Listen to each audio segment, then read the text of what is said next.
ईश्वर गुरुरेव परब्रह्म तस्मै श्री गुरुवे नमः। अखंडानंदबोधाय शिष्य संतापहारिणे सच्चिदानंदरूपाय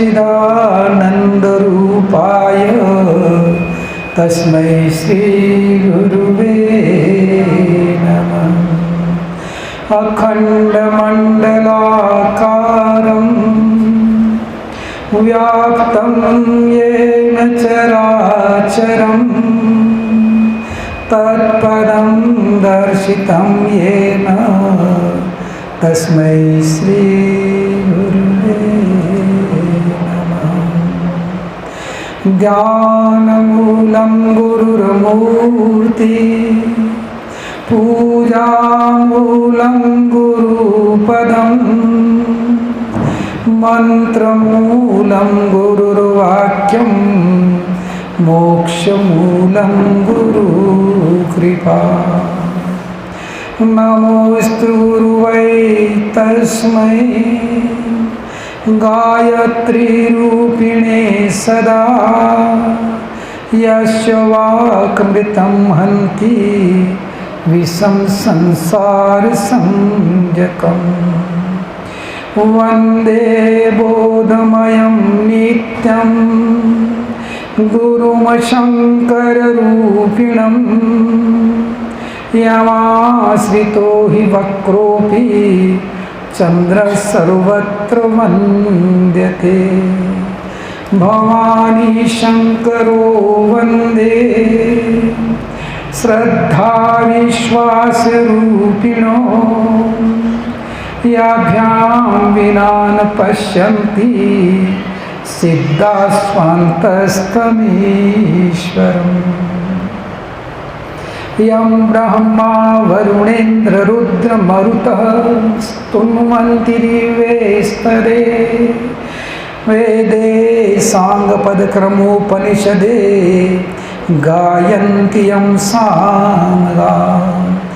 ध्यानावस्थिततद्गतेन मनसा पश्यन्ति यं योगिनो यशान्तं न विदुषुरासुरुणा देवाय तस्मै नमः। देवाय तस्मै नमः। माँ गायत्री दीजिए शाश्वत यह वरदान तीर मने मम साधना सेवा तीर कमान। गुरुवर गुरुता दीजिए हे पावन श्री राम। जन जन के सुख चैन हित कभी न लूं विश्राम। ओम प्रखर प्रज्ञाय विद्महे महाकालाय धीमहि तन्नः श्रीरामः प्रचोदयात्। ओम सजल श्रद्धाय विद्महे महाशक्ते धीमहि तन्नो भगवती प्रचोदयात्। देवी हंसवाहिनी तू हंस सी उड़ान भर कविता करा के कल पिंगल पढ़ातिया गातिया गवाती हरिचरण सुजाति अम्बु आशु शक्ति सूक्त की उमंग उमगाती आमा बोले सदगुर भगवान की। अपने भावी जीवन के बारे में सोचा था। सोचा एक ही सोचा, क्या सोचा? मेरा देश, सब कुछ मेरा देश है। परम पूज्य गुरुदेव यही बात कहते थे। गुरुदेव ने कई बार जेल की यात्रा की। 6 महीने तक आसनसोल जेल में गुरुदेव रहे, जहाँ पर रफ़ी अहमद किदवई, सर्वपल्ली नेहरू और मदन मोहन मालवीय रहते थे। उनके साथ गुरुदेव ने 6 महीने की जेल यात्रा की। आज मुझे दिन बहुत अच्छा यूँ लगता है कि आज देश आज़ाद हुआ। और गुरुदेव को जब पूछा गया कि आप हमेशा हंसते मुस्कुराते रहते हो, इतना बड़ा काम करते हो, इतना लेखन करते हो, इतना निर्माण करते हो, इतना संगठन करते हो, और आपके चेहरे पर हमेशा मुस्कान रहती। कभी आपके जीवन में वो क्षण आए जब आपको आंसू बहाना पड़ा हो? उनका एक बार। कब? जब शहीद आजम भगत सिंह को फांसी की सज़ा दी गई तो मैं बहुत फूट फूट के रोया। क्यों रोए? इसलिए रोया कि मैं अपने हाथ से उसको नाश्ता कराता था, मैं अपने हाथ से उसको हलवा खिलाता, मैं हाथ से अपना टिफ़िन ले जाता था उसके पास में, और आटा सामान ले जाके उनके पास में रखता। शहीद आजम भगत सिंह और चंद्रशेखर आज़ाद को मैं अपने हाथ से खाना खिलाया। सैनिक समाचार पत्र निकलता था, उसके संपादक थे पालीवाली, और गुरुदेव उनके पास काम करते थे। गुरुदेव के अंदर उन्होंने जोश भरा था, जुनून भरा था, और गुरुदेव को भेजते थे कि आज़ादी के अड्डे कहाँ पर है, वहाँ जाओ और जाकर के क्या करो, उन शहीदों को जाकर के रसद पहुँचाओ। गुरुदेव वो ड्यूटी निभाते थे। कहते थे मैं हमेशा उनके पास बैठता। जब वो भगत सिंह फांसी पर झूमा तो मुझे उसका वो हंसता मुस्कराता अल्हड़ यौवन याद आता। किस प्रकार से आज़ादी की मस्ती थी, मैंने खूब निकट बैठ के देखा उसको। आप बैठ कर कल्पना करो उस गुरु के बारे में जिसकी बात मैं कहने के लिए आया हूँ। गांधी के पास में रहे साबरमती में, रविन्द्रनाथ टैगोर के पास में गए, महर्षि अरविंद के पास में गए, रमन के पास में गए। कौन महापुरुष ऐसा था जिनके पास वो नहीं गए? शाम के समय रविन्द्रनाथ टैगोर के पास में गए। रविन्द्रनाथ टैगोर को जब उन्होंने नमन किया, रविन्द्रनाथ ने गले लगाया टैगोर ने और कहा कि बेटा मेरी ज़िंदगी की शाम हो रही है, लेकिन तेरी ज़िंदगी की शाम कभी नहीं होगी। यानी मेरे जाने का समय आ गया, मेरी ज़िंदगी की शाम हो गई, लेकिन लोग तेरे को भूल नहीं सकेंगे। मन में 16 साल की उम्र में विचार आया कि मन होता महात्मा बनूं। उस समय महात्मा गांधी का बड़ा क्रेज़ था। उन्होंने भी मन में सोचा कि मैं महात्मा बन जाऊं, और बनने के लिए साबरमती में गए, पत्र लिखा, 3 महीने रहने का समय मिला, और 3 महीने जाकर के साबरमती में आश्रम में वो रहे, और वहाँ से जो दिव्य प्रेरणा ली उसको उन्होंने अपने जीवन में उतारा। क्या प्रेरणा ली? हमारे लिए समझने की बात है, सबके लिए। साबरमती में 3 महीने की अनुमति मिली, 14 साल की उम्र थी। गए तो 2-3 गलतियां कर दी जाते ही। क्या गलती करी? एक तो उस आश्रम में दातुन करने के लिए नीम का दातुन मिलता था, उन्होंने थोड़ा बड़ा दातुन ले लिया। दातुन लेना था छोटा, उन्होंने लिया बड़ा। आश्रम की संचालिका थी मीरा बहन, आकर के बोली कि बेटा तुमने दातुन बड़ा ले लिया, यहाँ पर सब लोग मित्र पिता के साथ रहते, दातुन अगर छोटा लेता तो दूसरे के काम आ जाता। तत्काल कान पकड़ा, भविष्य में गलती नहीं होगी कभी भी। दूसरी गलती क्या करी कि दातुन तो लिया, लेकिन उसके ऊपर जो पत्ते थे वो वहीं डाल दिए। मीरा बहन ने फिर आके टोका कि बेटा ये डस्टबिन में डालना चाहिए। उठाया और डाल दिया, फिर कान पकड़ा। तत्काल तीसरी गलती और कर दी, दातुन करते करते मुंह में आया हुआ पीक नाली में डालने के बजाय साइड में डाल दिया। मेरा बहन ने आकर कहा बेटा तेने तीसरी गलती और करी, ये दातुन ये पीक नाली में डालनी थी। हम लोग तो आए दिन बातों को सुनते हैं, इस कान से सुनते हैं, इस कान से निकाल देते हैं। कथा भी सुनी जाती है तो 3 तरह से सुनने वाले होते हैं। ये कथाकार था, उसने बताई कहानी। तो श्रोता 3 तरह के होते हैं। किस तरह? 3 तरह के। एक तो इधर से सुनते हैं, इधर से निकाल देते हैं। तो मूर्ति बताई गई है। मूर्ति होती है 3 तरह की। एक मूर्ति ऐसी होती है जिसके कान में कुछ डालो दूसरे कान से निकल जाता है। उसकी कीमत कितनी होती है? 5 रुपये। दूसरी मूर्ति वो होती है जिसके कान में कोई सिक्का डालो तो मुंह में निकाल देती है, उसकी कीमत 50 रुपये होती है। बात समझना ध्यान से। वो तीसरी मूर्ति वो होती है जिसके कान में कुछ डालो, कौन देता है देख लो आप। राणा प्रताप को जरूरत पड़ती है, भील साथ देते हैं। राम जी की सीता के लिए जरूरत पड़ती है, कौन आता है? रीछ आते हैं, वानर आते हैं, गिद्ध आती, गिलहरी आती। और कृष्ण को जब जरूरत पड़ती है तो कौन आते हैं? ग्वाल बाल आते हैं और गोपी आती है। आज की पावन घड़ी है। समय मांगता मूल्य मुक्ति का, देगा कौन मांस की बोटी, पर्वत पर आदर्श मिलेगा, खाए चलो घास की रोटी। किसके लिए कहा गया? किसके लिए कहा गया? राणा प्रताप। देखो बच्चों को पता पड़ गया, इन्होंने कभी नहीं सुनी बात पहले, लेकिन घास की रोटी वाली बात जब आई बच्चे बोल दिए राणा प्रताप। समय मांगता मूल्य मुक्ति का, देश की आज़ादी की कीमत क्या है? मांस की बोटी। समय मांगता मूल्य मुक्ति का, देगा कौन मांस की बोटी, पर्वत पर आदर्श मिलेगा, खाए चलो घास की रोटी। घास की रोटी खाते रहे और पर्वत पर भटकते रहे, और भटक के इतना बड़ा संगठन बनाया। मेवाड़ को तो गुलाम नहीं होने की, अंतिम समय तक नहीं हुआ। एक एक महापुरुष यहाँ पर आए और एक से एक बढ़िया बात कह के गए, जो बातें मुझे याद आती है आज 15 अगस्त के दिन, स्वतंत्रता के दिन। एक रामावतार त्यागे लिखते हैं कि तन समर्पित मन समर्पित और यह जीवन समर्पित, चाहता हूँ देश की धरती तुझे कुछ और भी दूँ, तन दे दूँ, मन दे दूँ, धन दे दूँ। उसके बाद में क्या रहता आदमी के बाद में? उसके बाद क्या रहता? कुछ भी तो नहीं रहता। तन जो दे दे, मन दे दे और धन दे दे, और फिर कह रहा चाहता हूँ देश की धरती तुझे कुछ और भी दूँ, और भी मेरे पास में कुछ होते दे दूँ। ये गुरुदेव ने ये काम किया, तन दे दिया पूरा, मन दे दिया पूरा, धन दे दिया पूरा, कुछ भी अपने पास में नहीं रखा।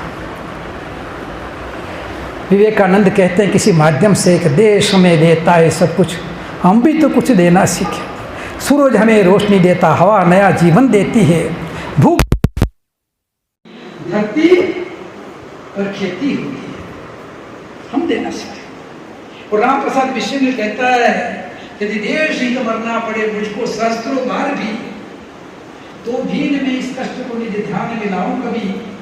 इस भारतवर्ष में सन्मान मेरा जन्म हो और कारण सदैव मृत्यु का राष्ट्रोपकारक कर। राष्ट्र के उपकार के लिए मेरे प्राण जाने चाहिए, इसकी अपनी बात होती है। हर आदमी बात है। सुभाष चंद्र बोस की बात कहता है, आज की महापुरुषों को याद करें। हर नेता सुभाष वो कौन कहो किस मतलब का जिसने हुआ, वो कौन कहो किस मतलब का सके देश के काम नहीं, वो कौन कहो किस मतलब का जिसमें जीवन रवानी है, जो परवश होकर रहता है वो खून नहीं है। खून है कि गुलाम कौन हो सकता? गुलाम होकर के रहना, और आज हम अभी भी गुलाम हैं। किस बात के गुलाम हैं? सबसे बड़ा रोग क्या कहेंगे लोग।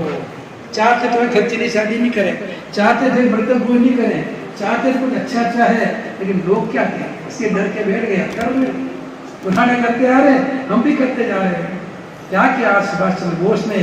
आज वही बात आ रही है, आ जाओ बाहू ऊंची करके। कौन सी बाहू? आ जाओ, मैंने बताया ना घुटने से नीचे आ।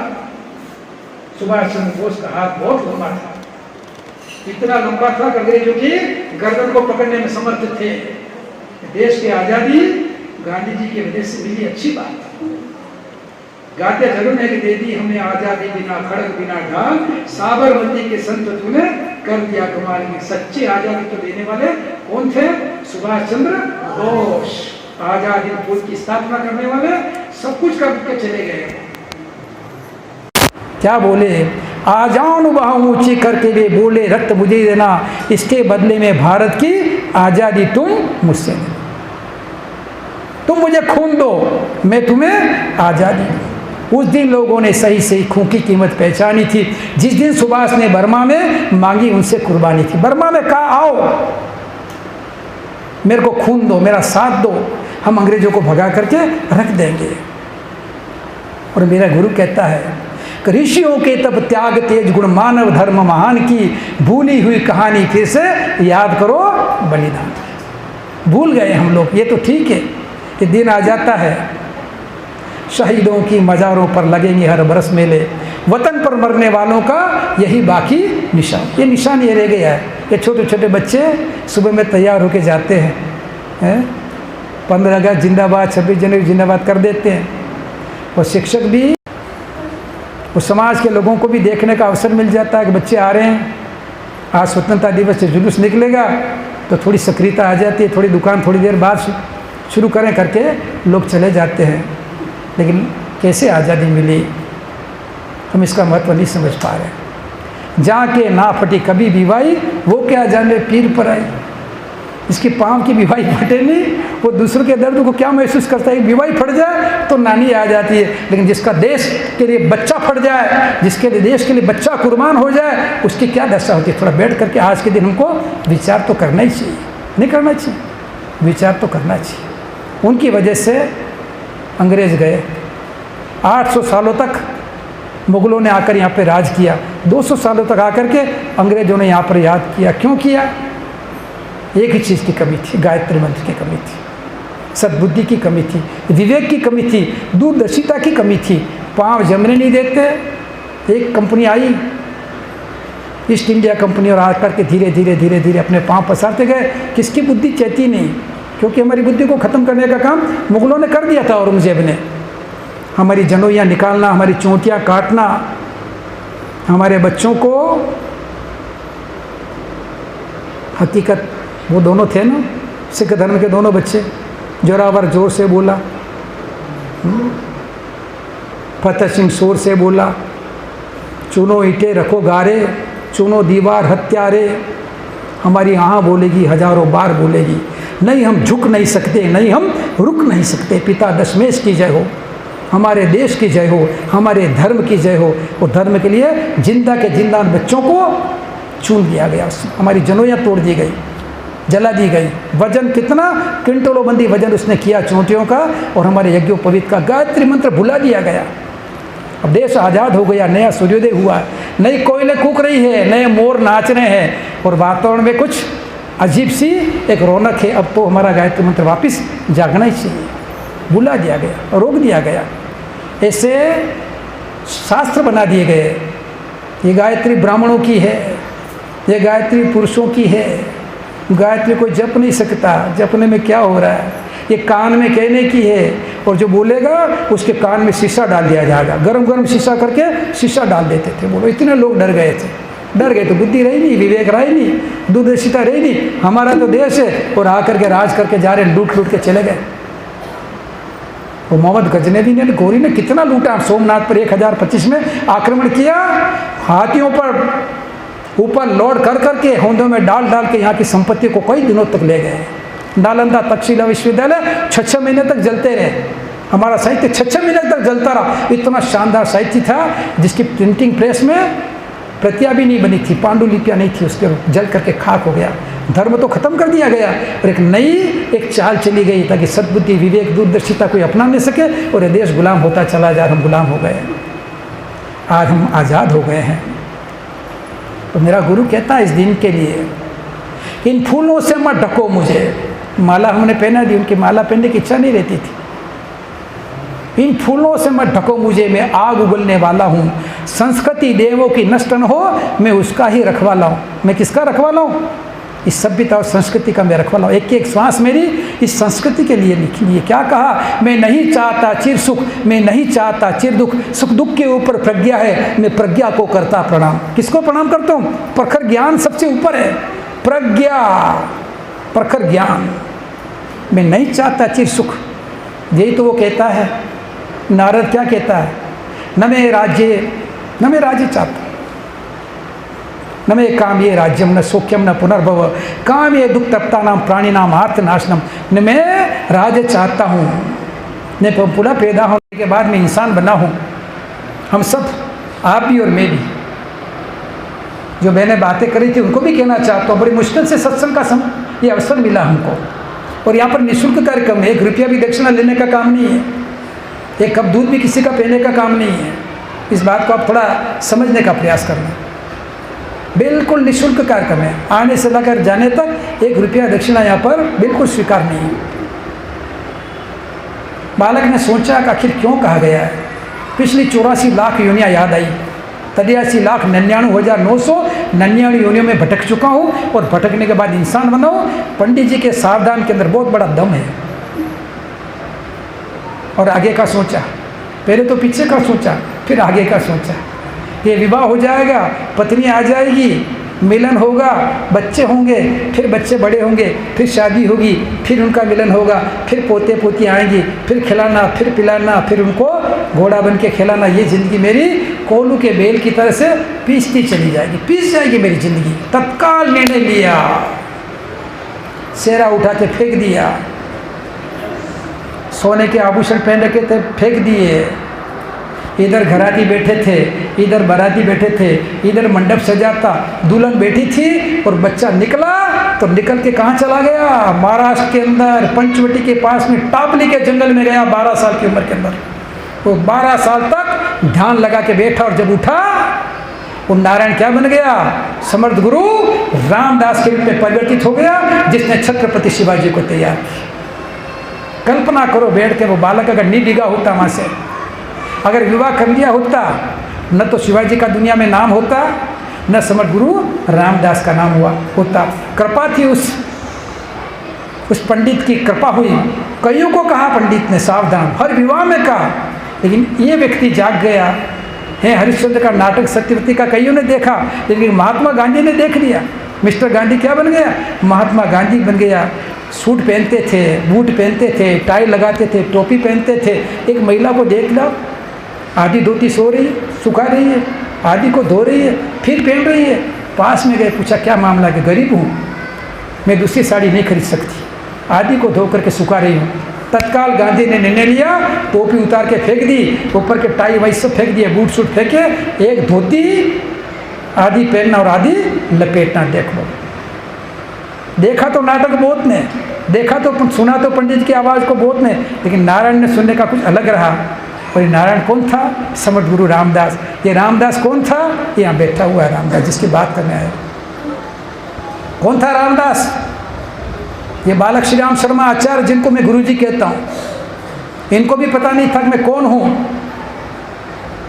बसंत पंचमी का दिन था और बसंत पंचमी का पावन दिन अपनी पूजा की कोठरी में गायत्री का जप करते थे। दीक्षा दी थी गायत्री मंत्र की मदन मोहन मालवीय ने। मदन मोहन मालवीय इतिहास पुरुष हैं, जिन्होंने बहुत बड़ा काशी हिंदू विश्वविद्यालय बनाया। बहुत ज्ञानी थे, जेल की यात्राएं की उन्होंने। उनके पिताजी के दोस्त थे, मित्र थे। पिताजी ने बुलाया कि आओ मदन मोहन मालवीय, मेरे बेटे को यज्ञोपवीत प्रदान करो। यज्ञोपवीत दिया, 3 माला करने का नियम बताया। 3 माला करते थे, ज़्यादा कुछ नहीं करते। करते करते पूर्व जन्म के संस्कार थे। एक दिव्य आत्मा जो कही जा रही है यहाँ पे आपको, मैं फ़ोटो लाना भूल गया, अलग से बताना आपको, लेकिन यहाँ अगर आपको दिख रहा हो एक नंग धड़न फ़ोटो है यहाँ पे, अगर कल्पेश बता सकें उस फोटो को ले जा करके ये खड़ा कर दो, बता दीजिए आप। वो 3 जन्म का वृत्तांत बताया। कब से पहले तू रामकृष्ण परमहंस रहा बेटा, और तेने स्वामी विवेकानंद को तैयार किया। उससे पहले तो समर्थ गुरु रामदास था, तेने शिवाजी को तैयार किया। और उससे पहले तो संत कबीर रहा और समाज के अंदर फैले हुए पाखंड को तेने खत्म किया। इस जीवन में तुझे पुनः इस धरती पर इसलिए अवतरित किया गया, भेजा गया है कि गायत्री मंत्र जो लुप्त हो गया है उसको वापस जन जन तक फैलाना है। करूँ क्या? कि कुछ नहीं करना है, पुनः आपसे मिलेंगे। और आत्मा चली गई। फिर 1 साल बाद फिर आना हुआ और आकर के दीपक की लौ में प्रकट होकर के हिमालय पर निमंत्रण दिया। हिमालय गए, 3 जन्मों के वृत्तांत बताए और वृत्तांत के साथ में भावी जीवन की रूपरेखा बताई। क्या किया? कहा 3 काम करने बेटा। गायत्री मंत्र धरती से विलुप्त हो गया है, सद्बुद्धि का मंत्र है, विवेक का मंत्र है, इसको सब लोग जप सकते हैं। हिंदू मुस्लिम सिख ईसाई सबके लिए सद्बुद्धि का मंत्र है। जन जन तुझे फैलाना है, जन जन तक, लेकिन पहले शक्ति अर्जित करनी पड़ेगी। तो क्या करूँ? बो और काट। तो समझे नहीं, कहाँ तो बो और कहाँ काटूँ? कि भगवान के खेत में बो, तो भगवान का खेत कहाँ है? तो मेरा खेत तो पटवारी के रिकॉर्ड के अंदर है, ये भगवान का खेत कहाँ है? मेरे को समझाओ आप। तो हिमालय पे बैठे हुए उस महापुरुष ने समझाया। उसका विस्तार तो मैं कल बताऊंगा, लेकिन छोटी छोटी 3 बातें बताई। बेटा 24 लाख गायत्री मंत्र का एक पुरुषण होता है।